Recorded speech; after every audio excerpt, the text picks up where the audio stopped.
అంతకు మించి నేను ఏ తప్పు చేయలేదు, చేస్తే క్షమాపణ చెప్పడానికి వెనకాడను.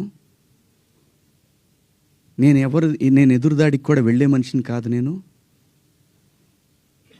నా కోసం నా ఇంటెన్షన్ అర్థం చేసుకున్న వాళ్ళందరికీ కూడా థ్యాంక్ యూ సో మచ్.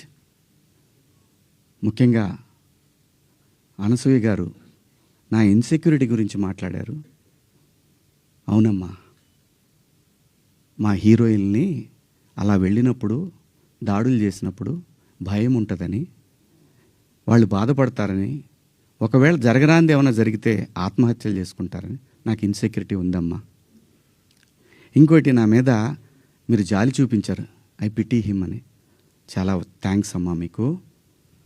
మీకు ఇచ్చిన విశాల హృదయానికి భగవంతుడికి థ్యాంక్స్ చెప్తూ అదే భగవంతుడిని కోరుకుంటున్నాను. మీకు తొందరలోనే మీ రుణాన్ని తీర్చుకునే అవకాశం భగవంతుడు నాకు కల్పించాలని కోరుకుంటున్నామ్మా.